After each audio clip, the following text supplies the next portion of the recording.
అదే RTV app వార్తల్ని క్షణాల్లో చదివే అవకాశం ఉంటుంది. ఒక న్యూస్ పేపర్, ఒక టెలివిజన్ ఛానల్ మీ చేతుల్లో ఎప్పుడూ ఉంటాయి.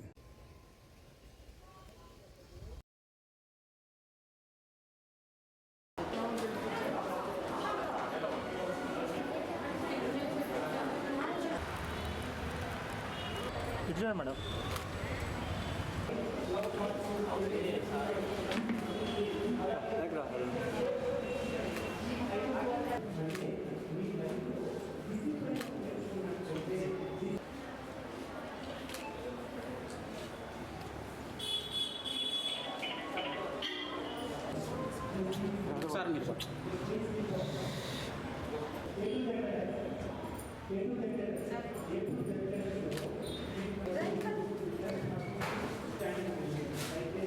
జాతీయ గ్రంథాలయ వారోత్సవాల సందర్భంగా మన ఒంగోలు పట్టణంలో ఏర్పాటు చేసినటువంటి కార్యక్రమానికి నేను అండ్ ఆల్సో నాతో పాటు ఆర్డీఓ గారు ఇక్కడికి రావడం జరిగింది.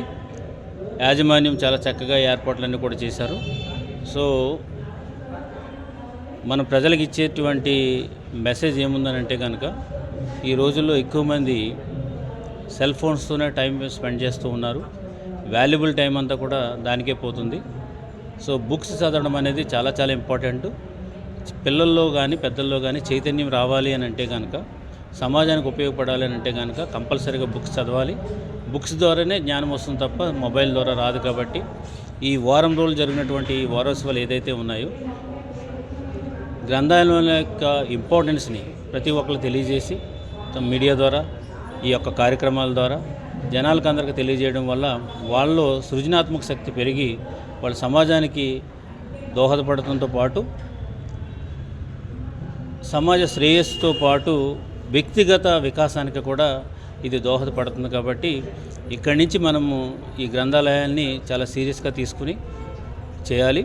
దెన్ నేను కూడా గ్రంథాలయ యాజమాన్యం చెప్పేది ఏంటంటే ఎక్కువ మంది రావడానికి గలటువంటి పరిస్థితులు ఇక్కడ కల్పించాలని చెప్పేసి నేను చెప్పడం జరిగింది.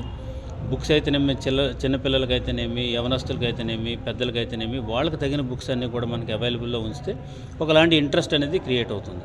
సో నిరంతరం కూడా లైబ్రరీ ఎప్పుడు కూడా ఓపెన్ ఉండాలి.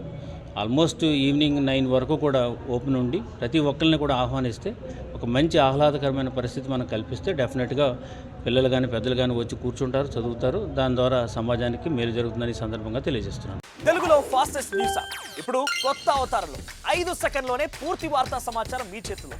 సోషల్ మీడియా ట్రెండ్స్ మీ కళ్ళ ముందుకే live TV and voice search ఆప్షన్స్తో ఇప్పుడే డౌన్లోడ్ చేయండి. యాప్ లింక్ డిస్క్రిప్షన్లో ఉంది.